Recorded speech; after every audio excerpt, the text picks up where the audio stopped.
Bom dia, graças a paz. Tá muito jovem essa igreja, né?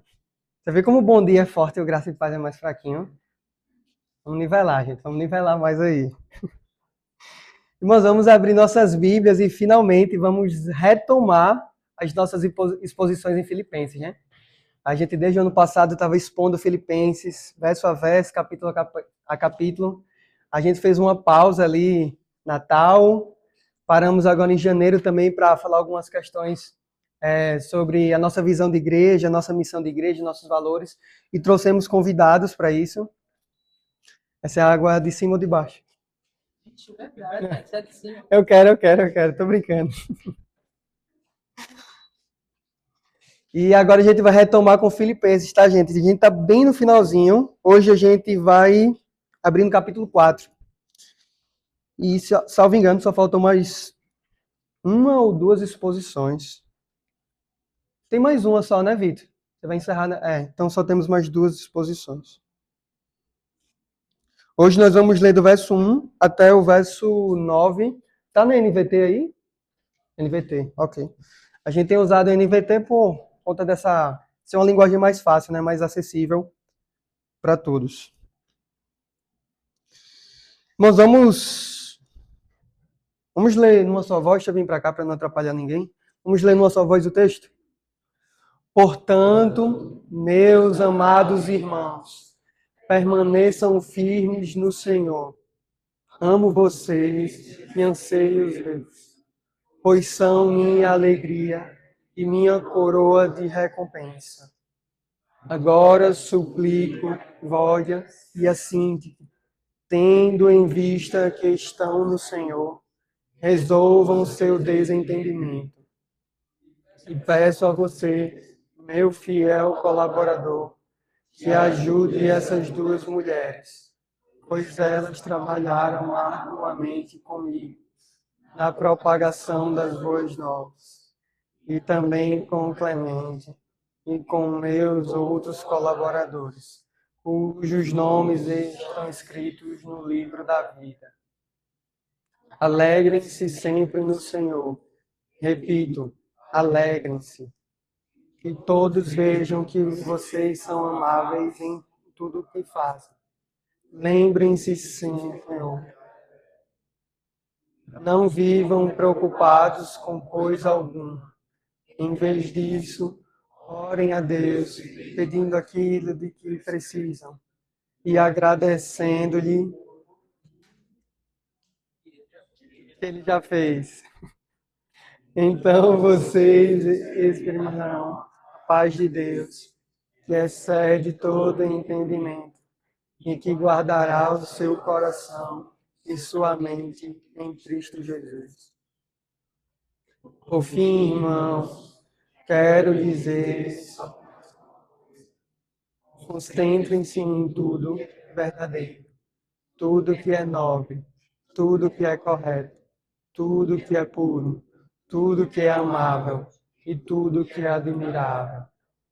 Pensem no que é excelente e digno de louvor. Continuem a praticar tudo que aprenderam e receberam de mim, tudo que ouviram de mim e me viram fazer.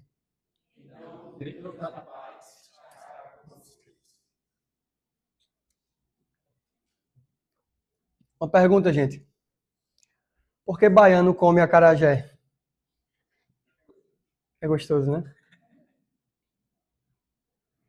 Porque alagoano come sururu. Sururu, né, Vitor? Galeto não, né? Sururu. Por que mineiro come pão de queijo? Porque pernambucano come rocambole. É não. Bolo de rolo, bolo de rolo. Gente, por que isso? Por que cada lugar tem comida típica? Por que cada lugar tem personalidades? Porque isso tem a ver com a cultura local, gente. Com a cultura local. Isso comunica muito sobre a cultura do lugar, os costumes do lugar. E pode ter certeza que cada uma dessas comidas tem uma história de como começou, quem começou a fazer, como se disseminou. Por que eu estou falando de cultura aqui, ou de cultura de comida? Porque Paulo, nesse trecho que a gente leu aqui, ele ainda está falando de cidadania, que é um assunto que começou desde o capítulo 3, né? Da cidadania terrena e da cidadania celestial. E é nítido isso, que quando a gente fala de cidadania, obviamente, o primeiro assunto que vem na nossa mente sobre ser um cidadão no lugar é direitos e deveres. Todos nós temos direitos e deveres como cidadãos. Mas cidadania também envolve cultura. A depender da cidade que a gente participe, ou na cidade que a gente esteja no momento, ou na cidade que a gente nasceu, e se a gente conviveu lá um tempo, a gente vai ter um tipo de cultura. A gente vai ter um jeito de vestir, um jeito de falar, comidas que a gente gosta mais, comidas que a gente não tem tanto contato. E Paulo, nesse trecho que a gente leu, Paulo ele está falando de cultura, da cultura dos cidadãos que pertencem ao reino, da cultura dos cidadãos que não pertencem somente a esse lugar, mas pertencem à eternidade. Foi Vini que pregou o último sermão do capítulo 3. Vini pregou o último sermão no capítulo 3, versos 17 a 21. E Paulo, nesse trecho, que se você tiver com a sua Bíblia aberta, você pode checar aí. Paulo, nesse trecho, ele faz um contraste entre dois tipos de pessoas. Ele contrasta aqueles que não caminham com Jesus, aqueles que ainda não estão no Evangelho, e eles são tidos como aqueles que têm a mente nas coisas da terra, que têm uma cultura terrena porque têm a mente nas coisas da terra. Mas ele contrasta com aqueles que são crentes, que têm uma cidadania celestial, aqueles que já entenderam o Evangelho, aqueles que já ouviram o Evangelho, e agora eles têm uma nova forma de viver, vivem de acordo com a cruz de Cristo. Mas quando Paulo termina aí o capítulo 3, ele entra no capítulo 4, quando ele faz essa transição, e o ponto de transição é justamente o verso 1. Alguns, não sei como está a Bíblia dos irmãos, mas algumas Bíblias deixam só o verso 1 separado e a partir do 2 tem um tópico. Outras Bíblias incluem do 1 ao 9 e outras Bíblias o editor coloca o verso 1 do capítulo 4 como pertencente ao capítulo 3 ali, da divisão da Bíblia, né?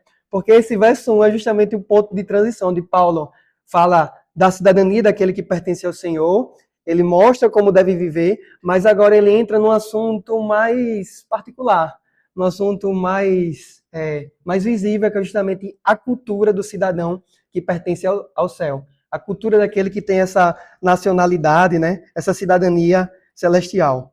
E a primeira coisa que Paulo fala aqui no verso 1 é que o cidadão celestial é alguém firme no Senhor.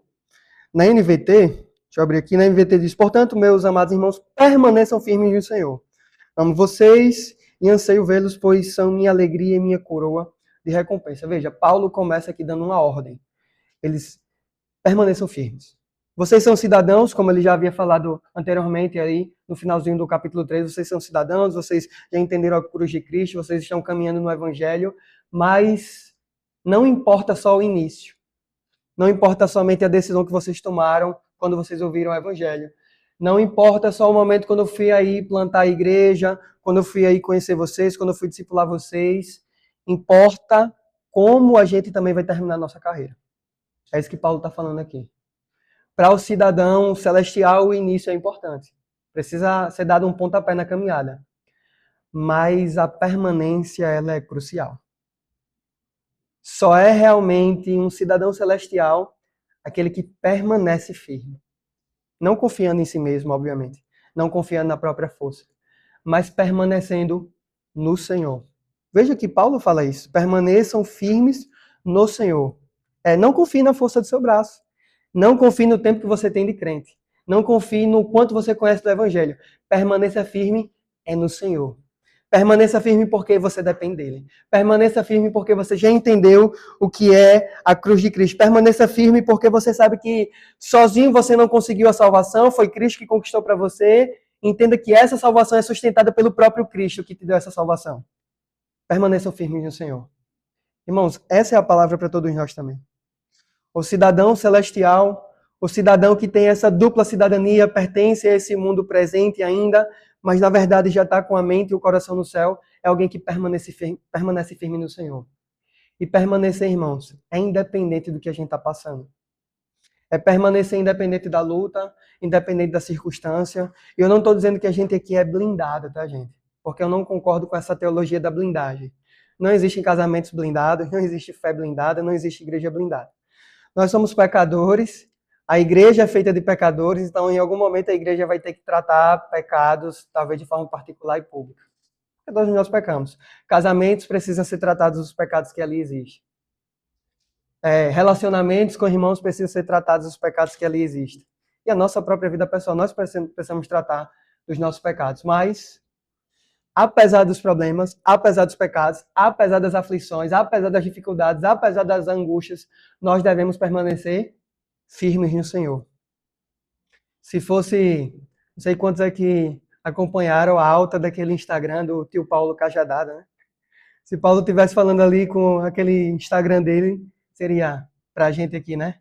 Vamos parar de meninice, vamos parar de besteira, vamos parar de desculpinha que a gente fica dando para Jesus e vamos caminhar como a gente deve caminhar. Vamos tomar a vergonha na cara de dizer que é crente e se portar como crente de verdade, permanecendo firme no Senhor. Amém? Então, primeiro ponto, ou primeiro sinal da cultura de um cidadão celestial é permanecer firme no Senhor. Versos 2 a 3.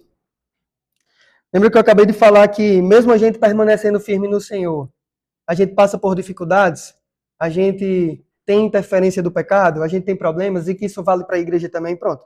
A gente acabou de ler, e a gente vai reler aqui, Paulo mostrando que isso existe na prática. Mesmo com pessoas que permanecem firmes no Senhor, elas ainda precisam ser tratadas, elas ainda precisam ser trabalhadas. Isso vale também para a igreja de forma pública. Versos 2 a 3, Paulo diz, agora suplico a Evódia e a Síntique. Aqui são duas irmãs, tá, gente? Duas irmãs. Que pertencem aqui à igreja de Filipos. Tendo em vista que estão no Senhor, veja, essas mulheres estão no Senhor. Elas estão firmes, elas fazem parte da igreja. Elas estão no Evangelho. Aí Paulo diz, olha qual é a mensagem que Paulo diz para elas aqui, resolvam seu desentendimento. E peço a você, meu fiel colaborador, que ajude essas duas mulheres, pois elas trabalharam arduamente comigo na propagação das boas novas. E também com Clemente e com meus outros colaboradores, cujos nomes estão escritos no livro da vida. Bom, veja aqui. Primeiro, vamos imaginar aqui esse constrangimento, né, irmãos? Essa carta aqui foi enviada e ela foi lida publicamente na igreja. Imagina eu desenrolando aqui a carta, lendo, aí de repente o Heitor tá brigado com o Danilo, aí no meio da carta chega aqui, Heitor e Danilo, vocês se resolvam. No meio da carta, gente. Veja a situação, né, ali, o constrangimento ali. Mas por quê? Porque esse assunto já era público. Todo mundo na igreja já sabia disso. Paulo, que nem estava ali presente, Paulo estava preso em Roma. Paulo sabia dessa briga. Olha, gente, que situação, que negócio, ainda estava mal resolvido até o momento ali. Aí Paulo diz o quê? Resolvam. Vocês duas resolvam. Vocês estão firmes no Senhor, vocês caminham com Cristo, mas vocês precisam resolver esse desentendimento de vocês. Vocês precisam parar de briga, vocês precisam parar de dividir a igreja. Esse é um ponto que, depois de lá em Atos, a gente percebe que isso acontece, né?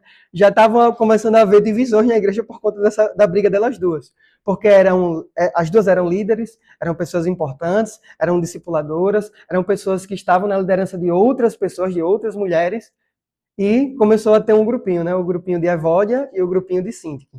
E a igreja começou a ficar dividida por conta dessa situação também, porque as duas não se resolviam, aí umas pessoas ficavam do lado de um, outras pessoas ficavam do lado da outra, e aquela situação não se resolvia. Aí, tanto que Paulo ele pede aqui para as pessoas da igreja ajudarem a resolver essa situação. Paulo diz aqui no verso 3, né? Ele pede ao fiel colaborador, que é a pessoa que está levando a carta ali, que vai ler a carta, né? Que ajude essas mulheres. E provavelmente essa pessoa aqui é Epafrodito, tá? Provavelmente é Epafrodito, uma pessoa que levou a carta ali, que foi o mesmo que visitou Paulo na prisão, quando ele estava em Roma. Aí ele pede para Epafrodito resolver o problema. Ó, elas não estão resolvendo. Eu estou longe aqui, eu estou preso, eu não tenho como resolver aí, só posso escrever, mas Epafrodito, irmãos que estão aí, resolve essa questão aí. Eu estou levando para público agora falando desse assunto, mas depois sinto com as duas, pego o grupo também que está dividido, facção de uma, facção de outra, facção no sentido de grupo, tá, gente? Não é facção criminosa, não, é de grupo mesmo, dissensão. É nesse sentido. Pega o grupo de uma, pega o grupo de outra, e senta aí, conversa assim a linha, porque E ele traz aqui os motivos, né? Porque elas trabalharam arduamente comigo. Elas trabalharam na propagação das boas novas. Veja, elas falavam do evangelho, não era um falso evangelho. Elas falavam do verdadeiro evangelho e estavam com essa questão. Elas são colaboradoras. E ele termina falando aqui que o nome delas está escrito no livro da vida. Paulo não está falando sobre pessoas que são falsos mestres. Não está dizendo que essas mulheres são lobos dentro da igreja. São crentes. E são crentes verdadeiros, crentes que não são mornos, mas crentes colaboradores. Crentes que colocam a mão no arado, crentes que ajudam, crentes que pregam o evangelho. Mas crentes que não estavam tendo cuidado com seus relacionamentos.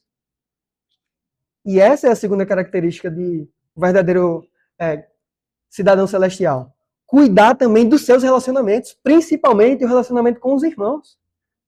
Não, se temos questões aqui uns com os outros, nós somos cidadãos celestiais. Às vezes dá vontade de falar cidadãos, viu, gente? Mas eu não vou, não. Inclusive tem professor de português aqui. Não vou falar. Mas nós somos cidadãos celestiais, irmãos. Veja, como é que a gente... vamos pensar aqui na nossa dupla cidadania. Nós temos a cidadania aqui agora. E a gente já não está se dando bem aqui agora. Ficar de birra, porque está bicudo, porque não quer resolver, não quer pedir perdão, não quer receber o perdão do outro. Aí, nossa cidadania é terrena.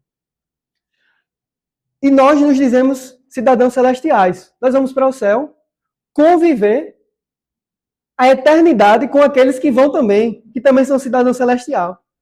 Que também é cidadão celestial com a gente. Aí como é que a gente não se resolve aqui? A gente vai passar a eternidade junto. Que matemática é essa, minha gente? Que conta errada é essa que não bate?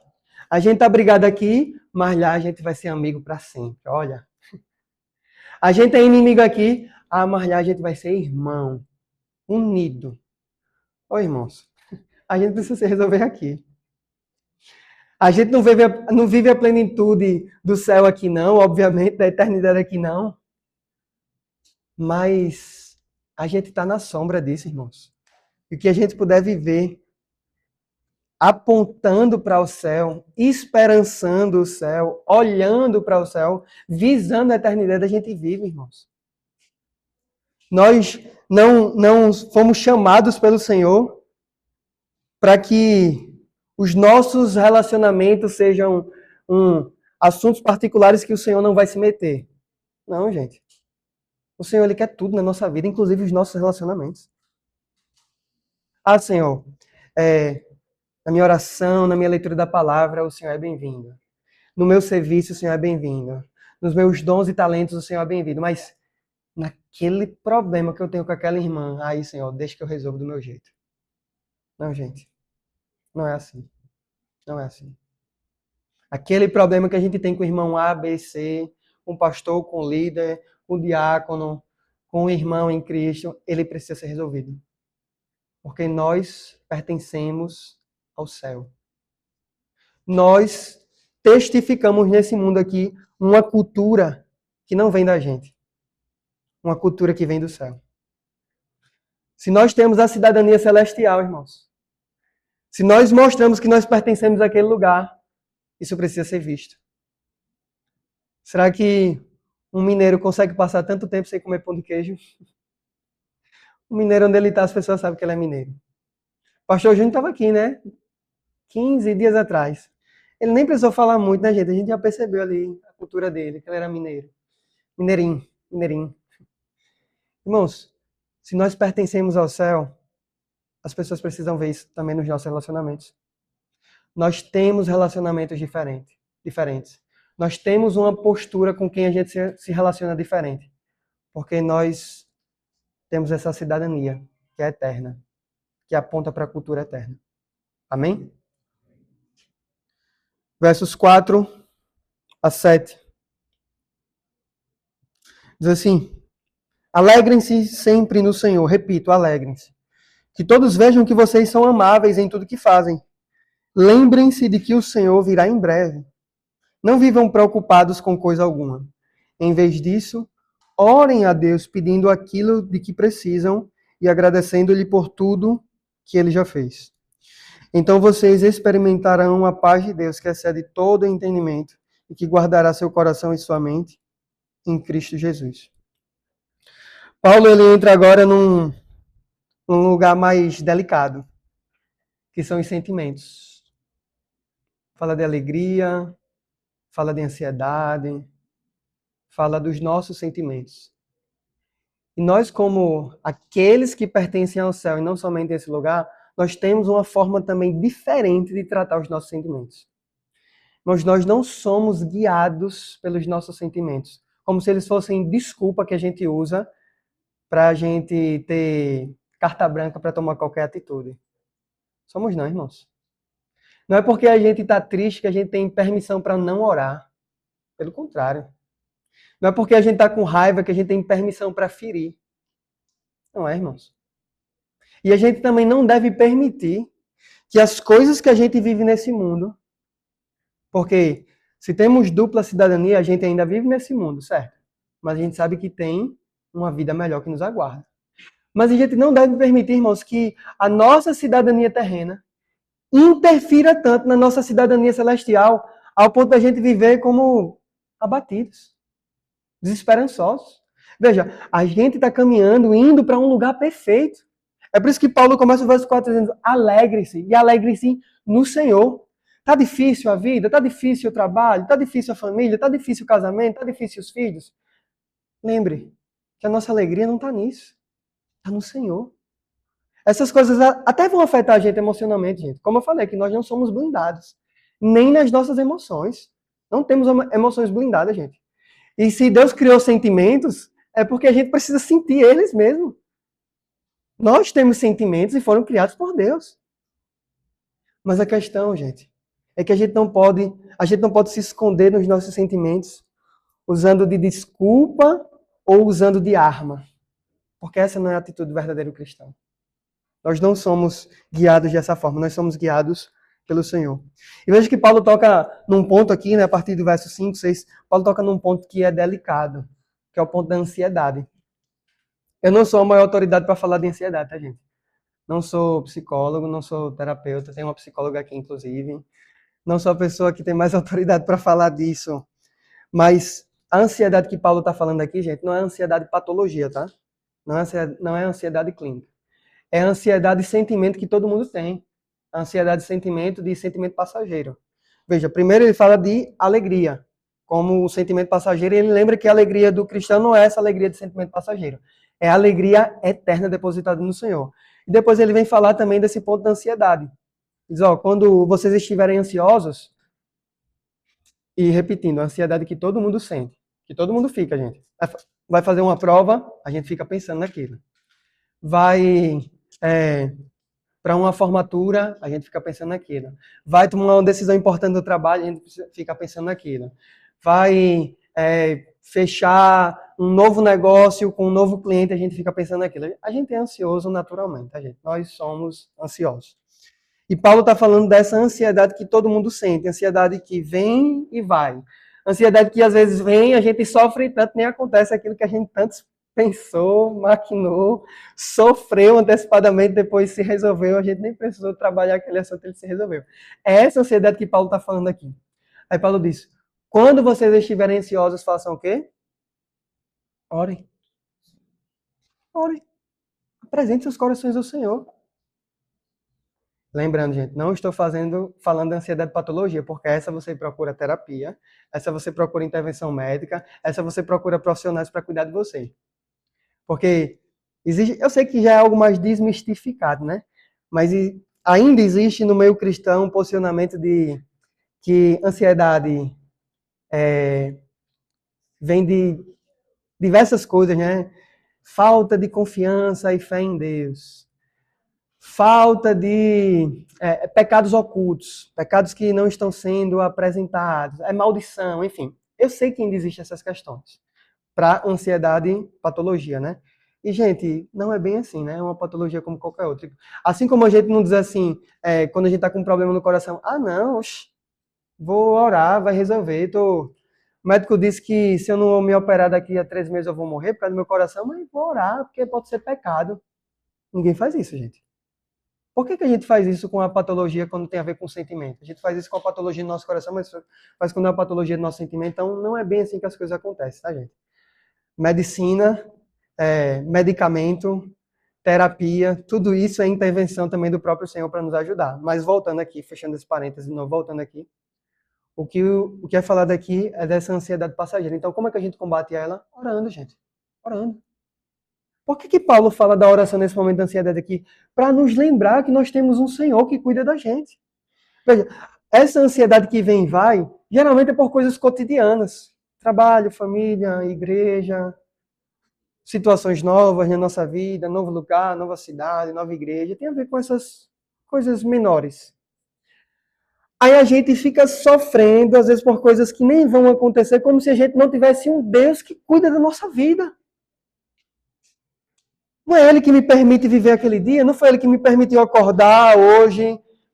E hoje foi bem atípico para mim, tá, gente? Tô até começando a ficar meio arrependido que minhas pernas estão doendo. É que Danilo e Matheus me chamaram 5 da manhã para ir correr na praia.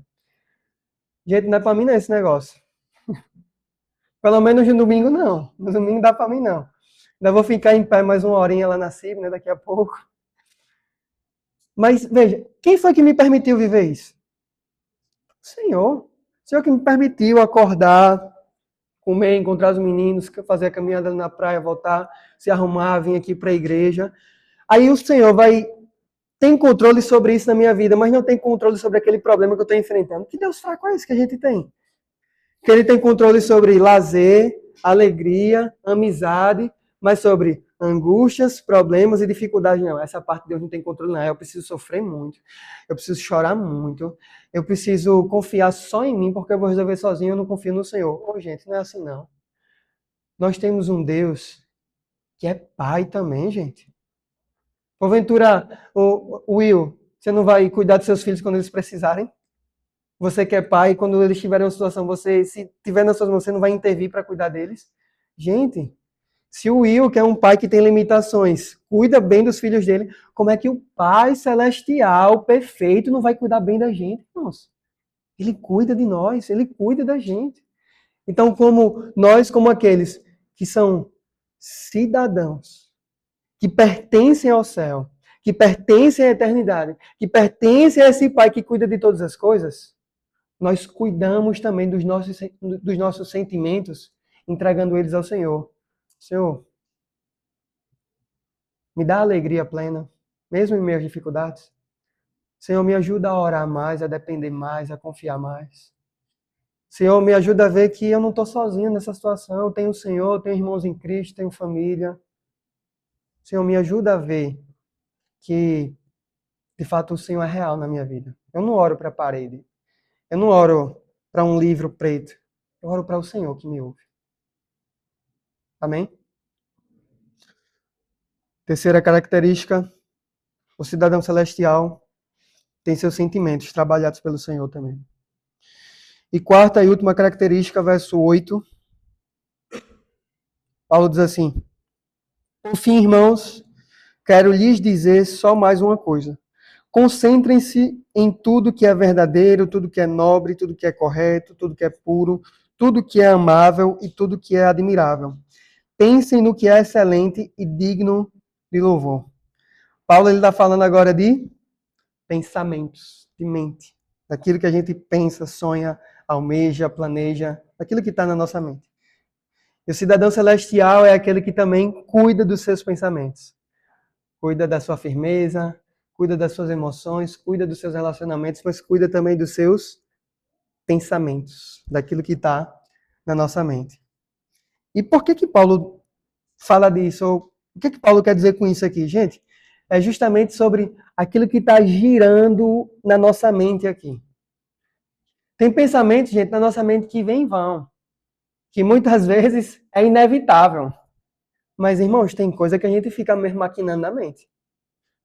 E o que é, se a gente tirar o tampo aqui, né, supostamente, assim, pensando assim, né, tirar o tampo aqui e a gente conseguir ver o que é que está aqui, né, no nosso divertidamente aqui, né? O que é que está no nosso imaginário, gente? O que é que a gente fica pensando de manhã, de tarde, de noite? É no carro, é na casa, é na pós-graduação, é no mestrado, é no doutorado. É no casamento? É no noivado? A gente pensa muito nisso quando noiva, eu sei. Mas o que é que está o tempo todo guiando a gente na nossa mente? O que é que está movendo a gente para a gente tomar as nossas atitudes? É disso que Paulo está falando. O que é que a gente fica pensando, se desgastando? São coisas que glorificam o Senhor ou são coisas que servem só para a gente mesmo?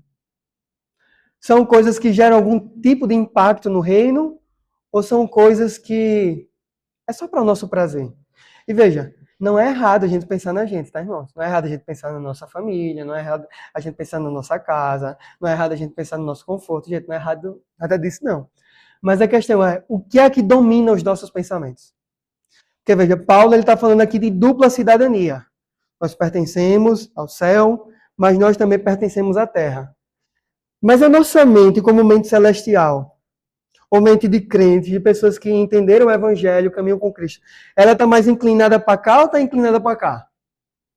A gente está pensando mais nas coisas dessa terra, nas nossas conquistas, no que é passageiro, no que a traça vai comer, no que vai se acabar, ou a gente está pensando nas coisas que a traça não vai comer, as coisas que vão perdurar por toda a eternidade, as coisas que têm a ver não só com essa vida terrena, mas tem a ver com os céus. A gente está inclinado mais para que lado? Irmãos, a gente pode pensar no carro que a gente quer.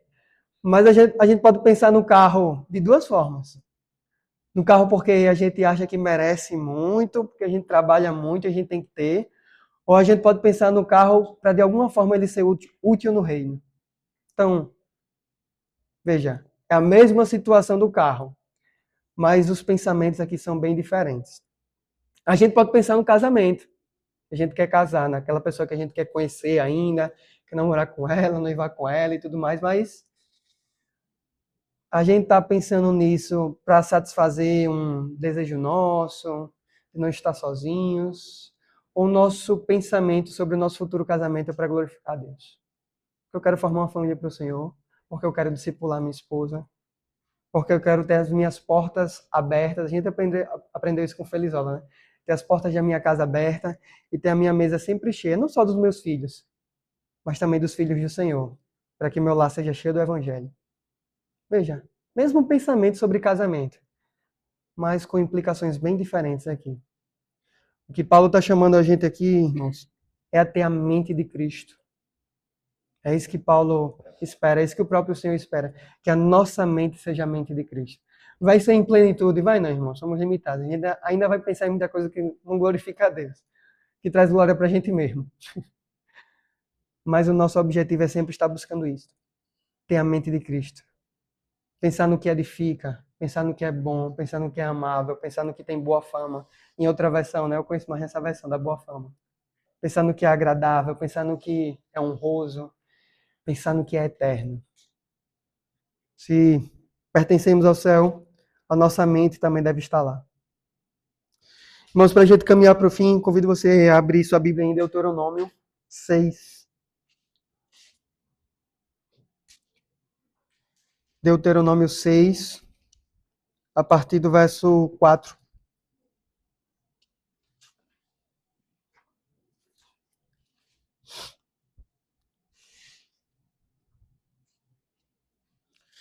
A gente vai ler até o verso 8. É o famoso Shema.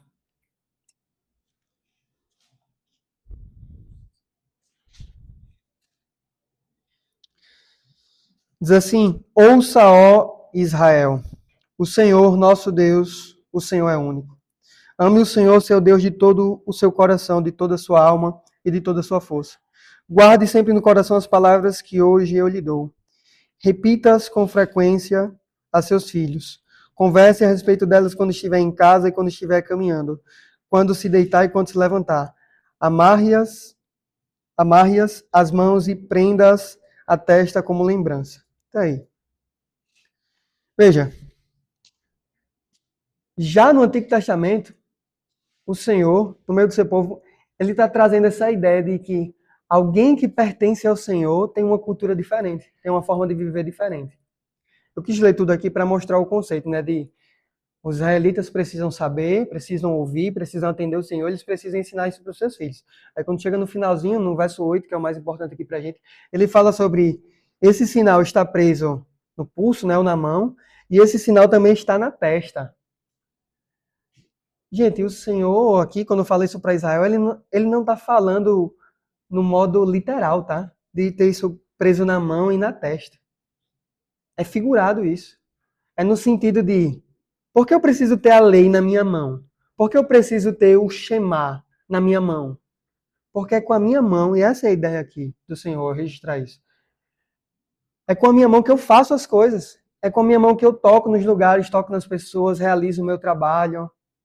Então, se eu pertenço ao Senhor, eu preciso ouvir que a minha mão deve testificar da lei dele. Esse é o entendimento aqui.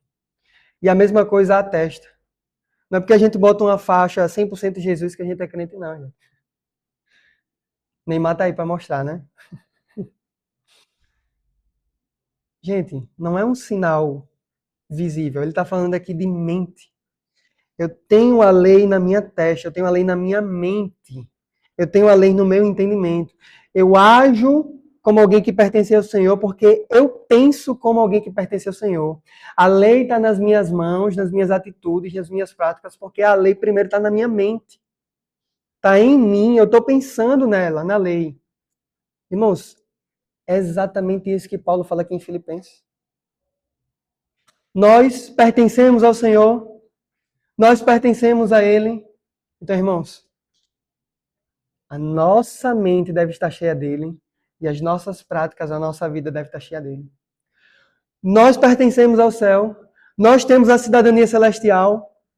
Então, irmãos, as pessoas devem ver na nossa vida, na nossa cultura, que nós de fato temos essa cidadania.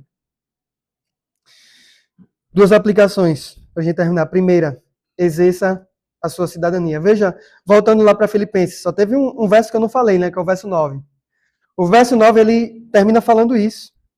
Eita, ainda estou em Deuteronômio aqui, deixa eu voltar para Filipenses.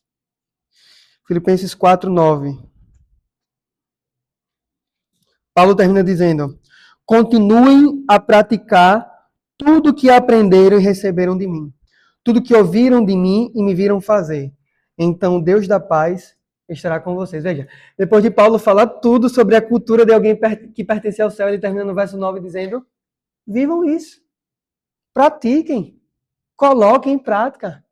Irmãos, eu sei que o sarrafo pode ser um pouquinho alto, né? Mas Paulo diz que não é impossível, porque, veja, ele diz, vivam, coloquem em prática, vivenciem isso, mas no mesmo verso 9 ele diz que ele vivencia isso. Ele diz, o que vocês viram de mim, o que vocês aprenderam de mim, o que vocês me viram praticar. Veja se no verso 9 não tem isso. Vivam agora vocês também. Veja, o padrão celestial, o padrão do cidadão celestial, ele é um padrão diferente desse mundo. Mas ele não é impossível de alcançar, gente. Não seremos exatamente como Cristo, por favor. Não entenda isso, não seremos nunca. Cristo é o ser perfeito, gente. Nós não somos. Mas a nossa busca deve ser a de ser como Ele. Ele é o cidadão celestial verdadeiramente. Ele é o que tem a melhor cidadania de todas. E o nosso exemplo, a nossa busca é justamente refletir essa cidadania dele. É que as pessoas vejam a nossa forma de viver nessa terra, como alagoanos, brasileiros, e as pessoas vejam que a gente está aqui só temporariamente, porque o nosso lugar não é aqui de fato. A gente está caminhando para um lugar eterno e a nossa cidadania está lá. Exerça sua cidadania onde você está. E segunda e última aplicação, e aqui eu encerro. Confie no cidadão perfeito. Qual é a melhor cultura desse mundo? É dos alagoanos? É dos baianos? É, Vitor? É dos cearenses? Dos pernambucanos eu sei que não é. Essa não entra no ranking. Brincadeira, irmãos, brincadeira. Mas, irmãos, toda cultura tem coisas boas e ruins, gente. Toda cultura tem coisas que são legais para todo mundo, mas às vezes pode ser ofensivo para outros. Culturas, de alguma forma, as culturas, de alguma forma, elas apontam para a eternidade, obviamente, tirando a parte das falhas, né?